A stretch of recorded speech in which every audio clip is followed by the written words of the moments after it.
bar. Oh. Don't hit the space bar. I don't know what that'll do. Oh, in all Bobby software.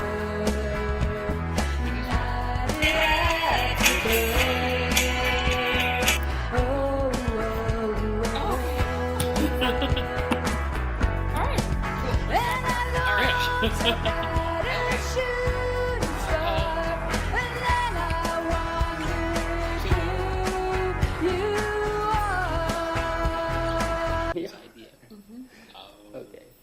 A basket. And welcome back to the show. And today we're going to talk about the importance of marketing strategy. In the earlier show, we talked about the importance of marketing and testing things and making sure that we're actually doing what people want from us. Now we're going to talk about more of the strategies to actually hook people in so that they will start buying and continue buying with continued relationships. And today, to speak on that topic, I have from Kinetix Media, Paula Skaper. Hi, Michael. How's it going? Good. It's going good. Yeah. So, I've actually got to sit and watch you work out some of the marketing strategies for some really cool people in the area. And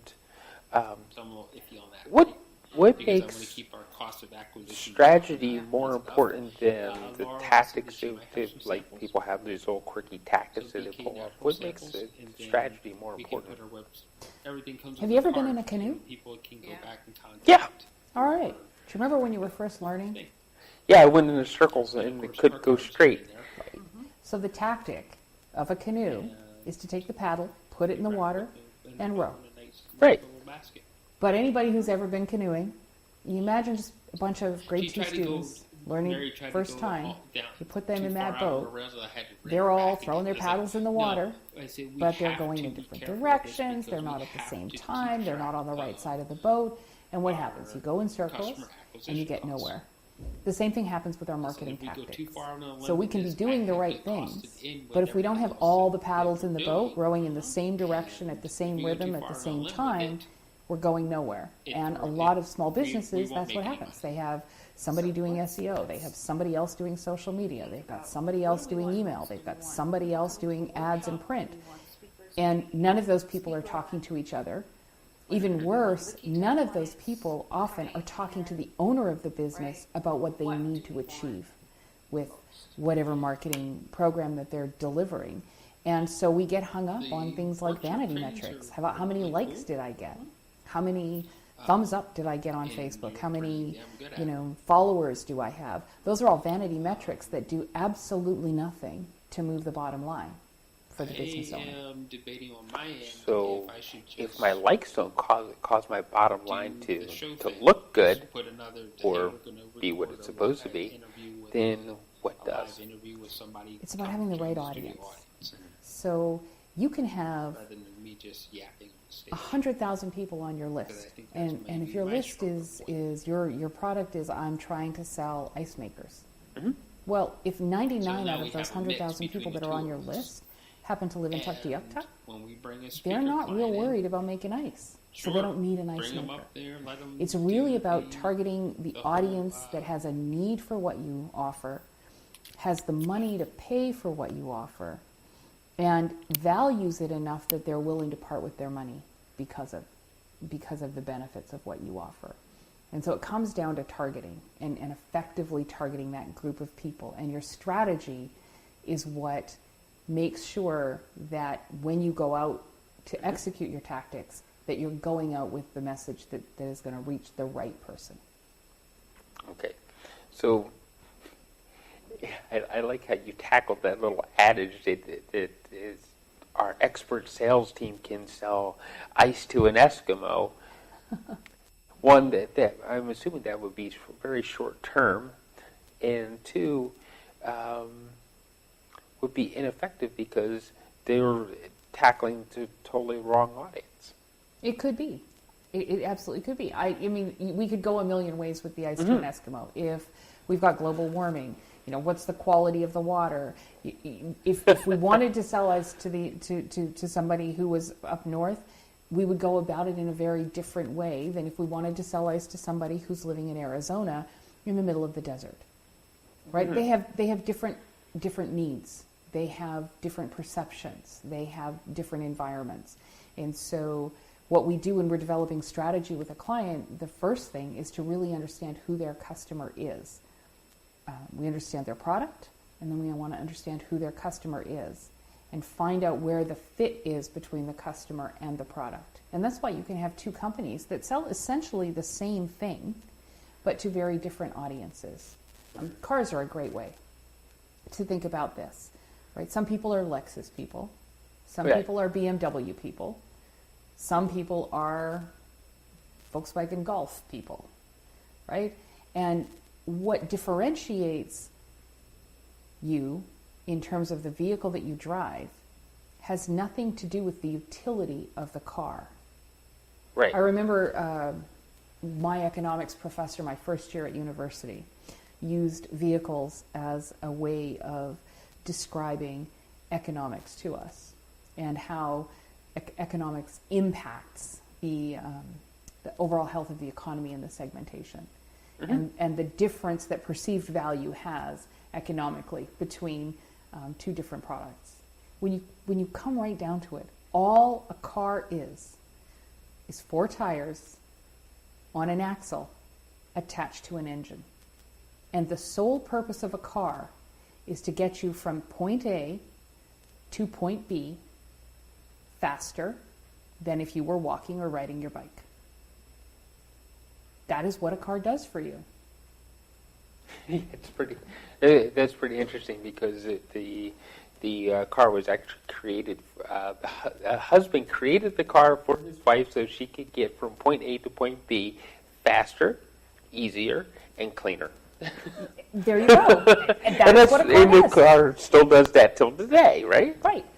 There are differences. You might need to move equipment, so you need, you want to move you and your equipment.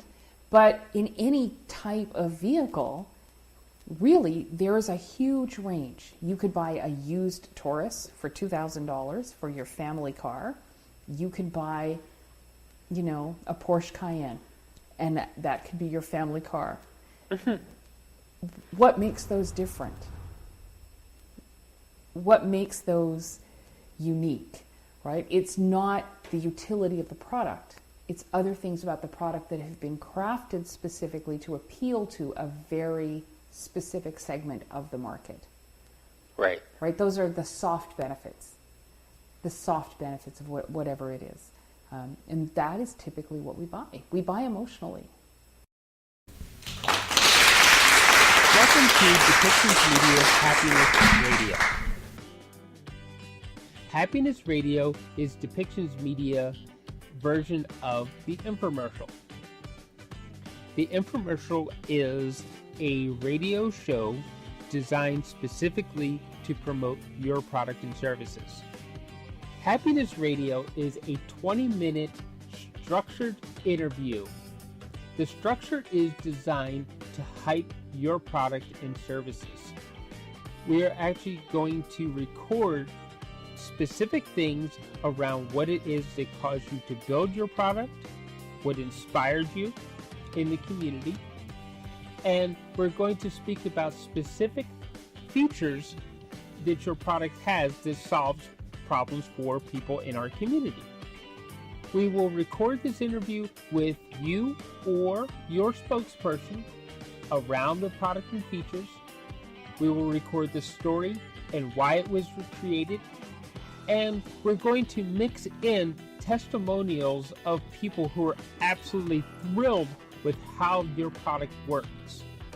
It is 20 minutes of why your product is the best thing out there for the people to use. Welcome to the Balanced Living Show. We're going to reboot this show with Michael, myself, and Diane Hume, NLP coach and practitioner at Dream Receivers Academy. We want to teach people to live better, be better, dream better, and achieve their dreams. We'll be looking for you as the audience and sponsors as well as guests to help teach lessons of how we can live and dream big and be the best people that we possibly can. Thank you for joining us, and be sure to listen to each and every episode.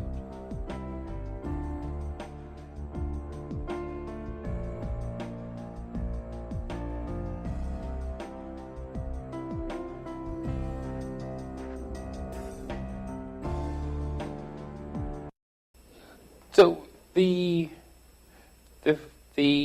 features of the car in this case actually lead back to the emotions behind what it is that the emotions behind why the person's buying the particular car they're buying.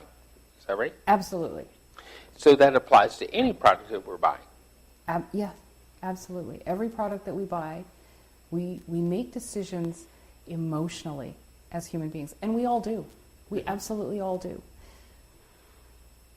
Most women have how many pairs of black pants in their closet? Yeah, I know my wife has at least 5, 6 pair Right. of black pants, yeah. I've got my I want to feel professional, go to work black pants. I've got my casual, it's the weekend and I'm in my jeans black pants. I've got my gotta dress funky black pants. I've got my backup work black pants. I mean, realistically, how many pairs of black pants do you need? 1, maybe 2? But most of us have 5 or 6 or more. Shoes is another thing. And in today's world, men and women, have a lot of shoes, right? My daughter's boyfriend has a ton of shoes. How many pairs of shoes can you wear on your feet at one time? Of course, it's only 1 pair, right? So how many pairs of shoes do we really need? Well, essentially, but... Workout shoes, neutral pair of dress shoes, casual pair of walking shoes, maybe a pair of winter boots. Got most things handled. Right. Every other pair we buy because of how they make us feel, not because we need something to cover our feet while we walk. Every other pair of black pants we buy because